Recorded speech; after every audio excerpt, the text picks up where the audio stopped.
नमस्कार, डेली 24 भारत देख रहे हैं आप। मैं हूं आपके साथ अनीता शर्मा और शुरुआत करते हैं उत्तर प्रदेश की बड़ी खबरों से। सीएम योगी आदित्यनाथ कुंभ मेले का दौरा करने के लिए प्रयागराज पहुंचे, जहां उन्होंने गंगा स्नान कर पूजा अर्चना की। सीएम योगी ने शनिवार को आने वाले स्नान पर्व की तैयारियों का जायजा भी लिया और इसके बाद से वो माघ मेला क्षेत्र में सत्तू बाबा के पंडाल में आयोजित होने वाले अन्य धार्मिक कार्यक्रमों में भी हिस्सा लेंगे। सीएम योगी ने अपने आने वाले प्रमुख स्नान पर्वों की तैयारियों के लिए अधिकारियों के साथ समीक्षा बैठक भी की। तो वहीं लखनऊ में सपा प्रमुख अखिलेश यादव ने एसआईआर मुद्दे पर प्रेस कॉन्फ्रेंस की। प्रेस कॉन्फ्रेंस के दौरान उन्होंने बीजेपी पर निशाना साधते हुए कहा कि बीजेपी की जान निकल जाती है। उन्होंने कहा कि बीजेपी सरकार वोट बढ़ाने के लिए हर बूथ पर 200 अफसर भेज रही है और जो काम होगा होम डिपार्टमेंट को करना चाहिए वो आयोग से करा रही है। अखिलेश यादव ने निशाना साधते हुए कहा है कि उत्तर प्रदेश के मुख्यमंत्री ने पहले ही 4 करोड़ वोट काटे जाने की बात सार्वजनिक मंचों पर कही थी। उन्होंने चेतावनी देते हुए कहा है कि इस मामले को लेकर हम जिला स्तर पर केस भी दायर कराएंगे। प्रेस कॉन्फ्रेंस के दौरान सपा प्रमुख ने दिवंगत बीएलओ के परिवार को आर्थिक सहायता भी प्रदान की। तो वहीं वाराणसी पुलिस ने बड़ी सफलता हासिल करते हुए करीब 3 करोड़ के सोने के आभूषण की चोरी का बड़ा खुलासा किया है। पुलिस ने इस मामले में 5 अभियुक्तों को गिरफ्तार करके सोने के आभूषण बरामद किया है। बता दें कि पुलिस आयुक्त कमिश्नरेट वाराणसी के निर्देश पर चलाए जा रहे अपराध विरोधी अभियान के तहत ये कार्रवाई की गई है। डीसीपी काशी जोन के निर्देशन में गठित टीम ने एक बड़ी चोरी का सफल अनावरण किया है। पुलिस के अनुसार 5 जनवरी को चौक थाना क्षेत्र में एक आभूषण फॉर्म में चोरी की घटना हुई थी, जिसकी सूचना 6 जनवरी को थाने में दर्ज कराई गई थी। जांच के दौरान सीसीटीवी फुटेज सामने आई है, जिसके बाद से पुलिस ने बड़ी कार्रवाई करते हुए फिलहाल आरोपियों को धर दबोचा है।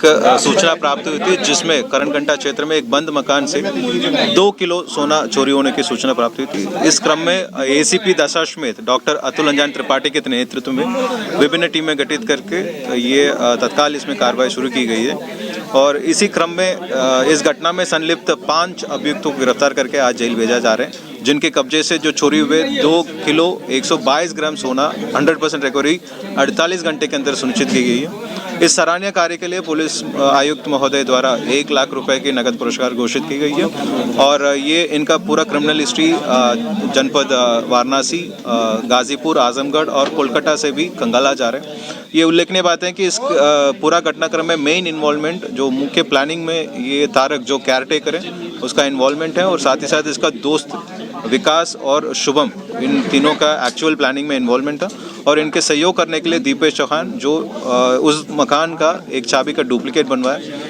और तीसरा जो साइनुद्दीन ये घटना के लिए अंदर जाते हुए सीसीटीवी फुटेज में दिख रहे हैं। ये पूरा घटनाक्रम ऐसे हुए कि तारक से पहले विकास ने एक चाबी लिया और उसका डुप्लीकेट बनवाया गया और तारक को एक पार्टी जाने के बहाने में बाहर जाता था। इस दौरान साइनुद्दीन अंसारी द्वारा डुप्लीकेट चाबी इस्तेमाल करके अंदर जाके वो तो वही खबर उत्तर प्रदेश बलिया से है, जहां पर बलिया पुलिस अधीक्षक ओमवीर सिंह के नेतृत्व में जनपद में अवैध शराब की तस्करी के खिलाफ चलाए जा रहे अभियान के क्रम में थाना बैरिया पुलिस टीम को बड़ी सफलता हासिल हुई है। 9 जनवरी को थाना बैरिया पुलिस टीम के साथ दोकाटी बैरिया बोर्ड में रेगुलेटर पुलिस पर संदिग्ध व्यक्ति वाहन मौजूद थे और जिसके बाद से मार्ग पर ये लगातार ब्लोरो और पिकअप दिखाई दी और जिसके बाद से चेकिंग अभियान चलाया गया। तो वहीं पुलिस वालों को देखते ही चालक ने वाहन की गति को है वो तेज कर लिया और अवैध वस्तु का शक होने पर पुलिस टीम ने अपने वाहनों से गाड़ी का पीछा किया। आगे भागने का रास्ता देकर वाहन चालक गाड़ी को वहीं खड़ी करके अंधेरे और कोहरे का फायदा उठाकर भागने में सफल रहा। वाहन पिकअप को चेक भी किया गया। तो उसके बाद से बता दें कि पुलिस को अंग्रेजी शराब बरामद की गई। अवैध शराब निष्कर्षण व परिवहन के विरुद्ध चलाए जा रहे अभियान के क्रम में थाना बैरिया की पुलिस के द्वारा एक महिंद्रा बोलेरो पिकअप वाहन जिससे 315 पेटी अलग अलग ब्रांड की शराब कुल 2780 लीटर अंग्रेजी शराब जिसकी अनुमानित कीमत 17,70,000 है बरामद किया गया है, जिसके संबंध में सुसंगत धाराओं में अभियोग पंजीकृत किया गया है। फॉरवर्ड और बैकवर्ड लिंकेजेस एस्टैब्लिश कर विवेचनात्मक कार्रवाई की जा रही है। तो वहीं बदायूं पुलिस ने एक बड़ा खुलासा किया है। मोबाइल चोरी की शिकायत करने वाले दुकानदार ही चोरी का मास्टरमाइंड निकला। पुलिस ने आरोपी को गिरफ्तार कर 60 मोबाइल फोन बरामद किए हैं। पुलिस जांच में सामने आया है कि अभियुक्त भुवनेश ने अपनी ही दुकान से मोबाइल चोरी का फर्जी मुकदमा दर्ज कराया और चोरी दिखाने के लिए मोबाइल का ग्राम मदनजुड़ी को शमशान घाट की कोठरी में छिपाया, जिसके बाद से उसी ने बरामद भी कराया और बरामदगी में 34 स्मार्टफोन, 26 कीपैड फोन और साथ ही मामले में थाना पुलिस फिलहाल अब आगे की कार्रवाई में जुटी हुई है। कम्युनिकेशन के नाम से एक दुकान है जिसके जो मालिक हैं भुवनेश, उन्होंने थाने पर सूचना दी कि बीती रात उनकी दुकान से लगभग 60 मोबाइल फोन अज्ञात चोरों द्वारा ताला काटकर चोरी कर ली गई। इस सूचना पर जब थाने पर उन्होंने सूचना दी, इस पर तत्काल थाना पुलिस और मेरे द्वारा घटनास्थल का निरीक्षण किया गया। घटनास्थल के निरीक्षण के दौरान जो सीन सामने आया उसमें देखा गया कि प्रथम दृष्टया चोरी संदिग्ध प्रतीत हुई, क्योंकि घटनास्थल पर जाने पर दुकान के ताले नहीं टूटे हुए थे। दुकान में फोन जो है करीने से हटाए गए थे। प्रथम दृष्टया घटना संदिग्ध होने पर वादी की तहरीर प्राप्त कर वादी से ही गंभीर रूप से पूछताछ की गई, जिसमें तो वहीं उत्तर प्रदेश के अंबेडकर नगर से एक बड़ी खबर सामने आई है, जहां पर बीएन इंटर कॉलेज में विराट हिंदू सम्मेलन का आयोजन किया गया, जिस पर सपा सांसद लालाजी वर्मा का बड़ा बयान सामने आया है। लालाजी वर्मा ने एक्स पर पोस्ट करते हुए लिखा है कि जिला विद्यालय निरीक्षण द्वारा जिले के सभी विद्यालयों के प्रधानाध्यापक और शिक्षकों को हिंदू महासभा के आयोजन में सम्मिलित होने के निर्देश दिए गए हैं, जो भारत के संविधान की मूल भावनाओं के विपरीत है। साथ ही साथ सरकारी कर्मचारियों के लिए निर्धारित नियम के खिलाफ आचरण भी है। क्या सरकार इस पर कार्रवाई करने पर विचार करेगी? लालजी वर्मा की इस बयान का पलटवार करते हुए अयोध्या के भाजपा जिला प्रभारी मिथिलेश त्रिपाठी ने कहा कि सांसद का ये बयान व्यक्तिगत हो सकता है, उनका बयान भावनाओं से दृष्ट है और हमें किसी के दबाव में नहीं बुलाया। हिंदू समाज के युवा, बुजुर्ग, माताएं, बहनें इस सम्मेलन में सहभागी हुए हैं। तो पूरे देश में संघ के 100 वर्ष पूरे होने पर ये विराट हिंदू सम्मेलन का आयोजन प्रत्येक जिलों में होगा। 1 लाख से ज्यादा ये हिंदू सम्मेलन पूरे देश के जम्मू कश्मीर से लेकर कश्मीर, गुवाहाटी से लेकर अंडमान निकोबार द्वीप समूह से लेकर पूरे देश में हिंदू समाज को जागृत करने का प्रयास जारी है। यह प्रयास इसलिए है कि समरस हिंदू, सशक्त हिंदू और समर्थ भारत के निर्माण में ये कल्पना हमारे जो संघ के संस्थापकों ने की थी, आज वो साकार रूप ले रहा है। आज इस रूप का एक छोटा समूह यहाँ हम सब ने प्रदर्शित किया है। अब भारी संख्या में लोग आए हैं अपना काम छोड़कर, अपने धंधे छोड़कर, केवल इसलिए कि समाज को सशक्त बनाने का। और एक बड़ा काम आज यहाँ संपन्न हुआ है। नीचे अब हम बस्तियों में इस प्रकार के सम्मेलन का अलग जगाने वाले हैं। तो हमारे सभी हिंदू समाज के लोग इस समाज को अपनी कल्पना के आधार पर पूरे विश्व में एक भगवा ध्वज लेकर जागृत करने का काम हम सब लोग प्रयासरत है। आज इस सम्मेलन उसी उद्देश्य की पूर्ति के लिए था। तो वहीं रामनगरी अयोध्या के श्री राम अस्पताल के सामने डिवाइडर पर लगाई जा रही लोहे की बैरिकेटिंग को लेकर अयोध्या के व्यापारी में भारी आक्रोश देखने को मिल रहा है। व्यापारियों ने आक्रोश दिखाते हुए सड़क जाम किया और साथ ही जिला प्रशासन के विरोध में नारे भी लगाए।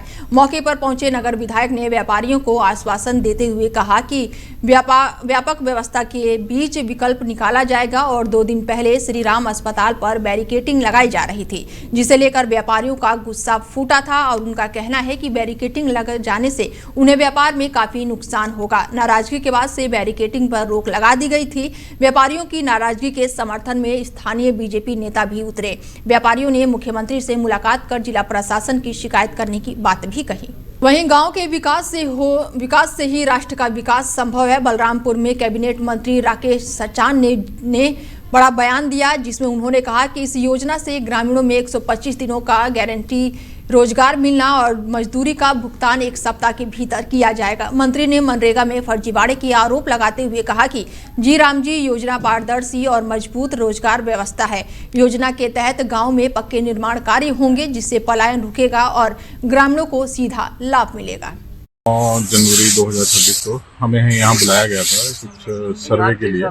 यहाँ पे एक हम सस्पेंशन ब्रिज बनाने की तैयारी कर रहे हैं और जिसके लिए हमें नगर पालिका बलरामपुर से मतलब थोड़ा बुलाया गया था कि आप एक बार देख जाइए और हमें इसका पूरी थोड़ा है ब्रीफ दे दीजिए किस प्रकार से ये ब्रिज बनेगा और इसका क्या उपयोग रह सकता है टूरिज्म के लिए और बाकी चीज़ों के लिए, ताकि यहाँ पे साथ साथ और भी व्यापार और क्रीड़ाएं, जल क्रीड़ाएं मतलब आदि हो सके। तो इसके लिए आज हम आए हैं और इसका हम थोड़ा ब्रीफ देना चाहेंगे कि अभी हम जो ये मंदिर है इसके दाएं ओर से हम एक सस्पेंशन ब्रिज का प्रपोजल दे रहे हैं और इसमें हम क्या करेंगे कि 2 हम एंकर ब्लॉक बनाएंगे दोनों साइड और एक बीच में हम 2 खंबे लगाएंगे और ये पूरा का पूरा आरसीसी स्ट्रक्चर होगा और मतलब वॉकिंग के लिए रहेगा, ये सिर्फ चलने के लिए।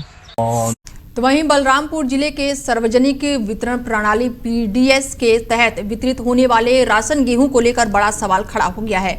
बता दें कि सदर विकास खंड के उत्तर प्रदेश राज्य भंडार गृह में गेहूं के बोरे पानी से भिगोकर वजन बढ़ाने का आरोप लगा है। इससे जुड़े 9 सेकंड का वीडियो भी सोशल मीडिया पर तेजी से वायरल हो रहा है और वीडियो सामने आते ही बलरामपुर में हड़कंप मचा हुआ है। आरोप है कि बोरे को भिगोकर उनका वजन बढ़ाया जाता है और बाद में सुखाने पर कमी कई खामियाजा राशन कोटेदारों को भुगतना पड़ता है और इससे राशन की गुणवत्ता और मात्रा दोनों में असर पड़ने की आशंका जताई जा रही है। मामले पर जिला अधिकारी विपिन कुमार जैन ने कहा है कि वायरल वीडियो की जांच की जा रही है और जांच में गड़बड़ी मिलने पर दोषियों के खिलाफ सख्त कार्रवाई की जाएगी।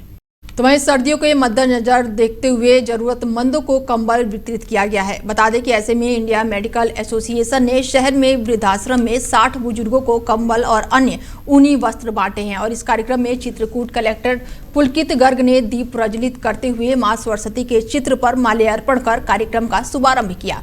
वहीं बुजुर्गों ने स्वागत गीत प्रस्तुत कर मुख्य अतिथि का भव्य स्वागत किया। पुलकित गर्ग ने कहा कि स्वयं सहायता समूह के चलाए जा रहे इस वृद्ध आश्रम में आईएमए ने 60 जरूरतमंद बुजुर्गों को कंबल और ऊनी सामग्री वितरित किया है और साथ ही कार्यक्रम के बाद से कलेक्टर ने वृद्धाश्रम का निरीक्षण भी किया और वहां की व्यवस्थाओं और बेहतर बनाने के लिए अफसरों को निर्देश भी दिए। हाँ जी, देखिए जैसा इस समय की स्थिति है कि ठंड जो है अत्यधिक हो गई है और इस ठंड के समय इंडियन मेडिकल एसोसिएशन द्वारा आईएमए द्वारा एक बहुत ही सराहनीय पहल की गई है कि जो यहाँ पे वृद्धाश्रम है जो समाज कल्याण द्वारा जो है वो वित्त पोषित है और यहाँ संस्था द्वारा चलाया जाता है। वहाँ पे उन्होंने लगभग 60 वृद्धजनों के लिए जो है कंबल वितरण की आज व्यवस्था की गई है और कंबल के साथ साथ एक इनर वार्मर, ग्लव्स और कैप की भी व्यवस्था की गई है जो बहुत सराहनीय है और मुझे बताया गया कि ये प्रत्येक वर्ष करते हैं, तो इसके लिए मैं इनकी प्रशंसा करना चाहूँगा। साथ साथ यहाँ पर जो व्यवस्थाएं हैं समाज कल्याण अधिकारी को भी निर्देशित किया गया है कि यहाँ की व्यवस्थाएं जो हैं उनको सुचारू और अच्छे रूप से उसको संचालित करें ताकि हमारे जो वृद्धजन हैं उनको किसी प्रकार की ठंड के समय कोई समस्या। तो वहीं यूपी के हमीरपुर में सड़कों की समस्या को लेकर समाजवादी पार्टी के अध्यक्ष अखिलेश यादव ने ट्वीट किया है। अखिलेश यादव ने ग्रामीणों के समर्थन में भारतीय जनता पार्टी को घेरा और कहा कि बीजेपी का विकास सिर्फ कागजों में ही दिखाई देता है। उन्होंने सड़क निर्माण के नाम पर बजट का दुरुपयोग करने का भी आरोप लगाया। उनका कहना है कि नीतियां और योजनाएं तो बनती हैं लेकिन जमीन पर काम शून्य है।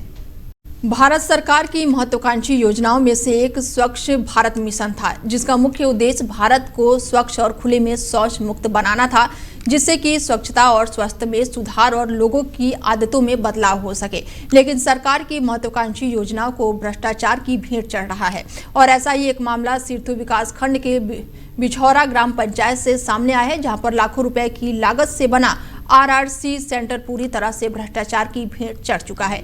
ग्रामीणों का कहना है कि सेंटर निर्माण के बाद से कभी इसका उपयोग नहीं हुआ है और सिर्फ यही नहीं, गांव में बना सार्वजनिक समुदाय शौचालय में भी ताला बंद रहता है और दरवाजे में जंग लग चुका है। बिजली पानी की सुविधा भी नहीं है। लोगों का कहना है कि शौचालय केवल कागजों में चालू है, हकीकत में तो ताले लटके रहते हैं। इतना ही नहीं, जिला पंचायत राज अधिकारी इन भ्रष्टाचारों के विषय में जानकर भी अनजान बन जाते हैं। तो वहीं एक बार फिर डिजिटल साक्ष्यों ने अवैध खनन की पोल खोल दी, लेकिन सिस्टम अभी भी मौन दिखाई दे रहा है। मामला थाना सराय क्षेत्र का बताया जा रहा है, जहां पर पूरे घाट पर बालू के अवैध खनन से जुड़ा हुआ मामला है। उत्तर प्रदेश की योगी सरकार ने अवैध खनन को जड़ से मिटाने के लिए कठोर कार्रवाई के निर्देश दिए हैं, लेकिन कौशाम्बी जिले में दर्जनों यमुना घाटों में बहती जलधारा में हर रोज पॉकलैंड मशीन यमुना नदी का सीना चीरती दिखाई देती है। केवट का पूरा सरकार के आदेशों की खुली अवहेलना का केंद्र बन चुका है और इसके साथ ही दर्जनों यमुना घाटों से जीपीएस वीडियो भी सामने आए हैं। सोशल मीडिया पर लगातार ये वीडियो वायरल होते हैं और इसके साथ ही यमुना के पवित्र जलधारा के बीच में पॉकलैंड मशीन अवैध खनन करती हुई नजर आती है। यह न केवल मशीन ग्रीन ट्रिब्यूनल के निशानों को खुला उल्लंघन है, साथ ही सुप्रीम कोर्ट के आदेशों का सीधी अवमानना भी है।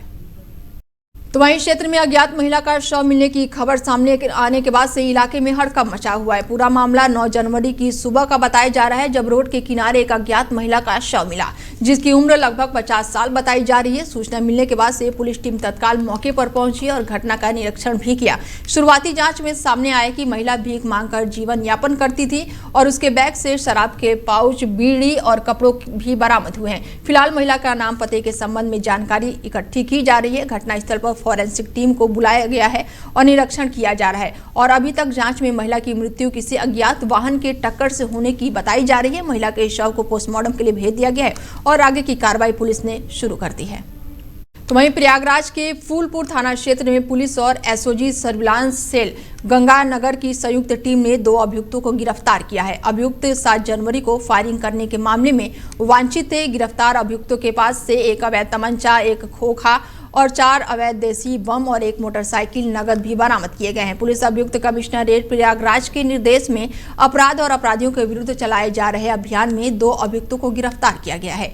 गिरफ्तारी के बाद से पुलिस टीम ने अभियुक्तों को जेल भेज दिया है और आगे की कार्रवाई शुरू कर दी है। थाना प्रभारी मैं फोर्स के थाने के बाहरी तथा सुनसान इलाकों में गश्त और चेकिंग पर थे। इसी दौरान सुबह लगभग 5 बजे के आसपास ग्राम बौड़ई लंका के पास नहर पर गश्त के दौरान एक संदिग्ध मोटरसाइकिल पर 2 व्यक्ति सवार मिले, जिसको पुलिस द्वारा चेकिंग हेतु रुकने का इशारा किया गया, परंतु रुकने की बजाय इनके द्वारा तेजी से मोटरसाइकिल आगे बढ़ा ली गई, जिस पर पुलिस द्वारा उनका पीछा किया गया तथा घेराबंदी करके उनको रोका गया, जिस पर बाइक सवार व्यक्ति द्वारा पुलिस पार्टी के ऊपर फायर किया गया। जवाबी कार्रवाई में पुलिस द्वारा भी आत्मरक्षा फायरिंग की गई, जिसमें बाइक सवार व्यक्ति के पांव में गोली लगी तथा दूसरा व्यक्ति मौके से अंधेरे का फायदा उठाते हुए भागा, जिसको बाद में कोम्बिंग कर सर्च ऑपरेशन द्वारा पुलिस ने गिरफ्तार किया है। तो वहीं संभल पुलिस ने बड़ी कार्रवाई करते हुए 2 चोरों को रंगे हाथों पकड़ लिया है। पूछताछ में उन्होंने 3 महीने पहले हुए परचून की दुकान पर चोरी की वारदात को कबूला है और पुलिस ने चोरी का माल भी बरामद कर लिया है और दोनों आरोपियों को न्यायालय में भेज दिया है। घटना 8 जनवरी को सामने आई और जब दोनों ट्यूबवेल से पंखे की कोनी और लगभग 20 किलोग्राम वजनी एक पाइप पोल चोरी करते हुए देखे गए थे। ग्रामीणों ने दोनों चोरों को पकड़ लिया और गिरफ्तार चोरों की पहचान बिहार और बस्ती पुराना बाजार बहजोई के रहने वाले और अभिषेक और लकी के रूप में हुई है। पुलिस के अनुसार दोनों ने 3 महीने पहले चोरी की वारदात को अंजाम दिया था। फिलहाल पुलिस ने बड़ी कार्रवाई करते हुए आरोपियों को धर दबोचा है।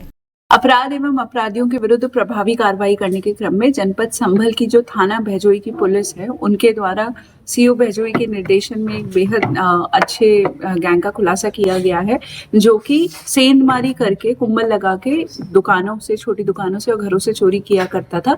कल एक घटना हुई थी ग्राम डकारी बहजोई के अंदर, वहां पे इन लोगों के द्वारा कुम्बल लगा के एक घर से पंखे का कुछ सामान और पाइप चोरी किया जा रहा था, जिसका वजन लगभग 20 किलो था। लोगों के द्वारा मौके पे इसको देख लिया गया, तुरंत सूचना दी गई, चोरों को पकड़ा गया और उनसे पूरी रिकवरी भी की गई।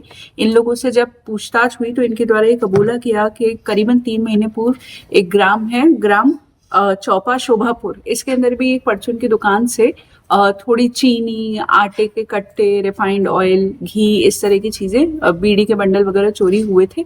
वो भी इनके द्वारा स्वीकारा किया, इन लोगों ने स्वीकार। तो वहीं सीतापुर में जनपद प्रभारी मंत्री मयंकेश्वर शरण सिंह ने सिविल लाइन क्षेत्र में निर्माणाधीन जिला चिकित्सालय परिषद का निरीक्षण किया।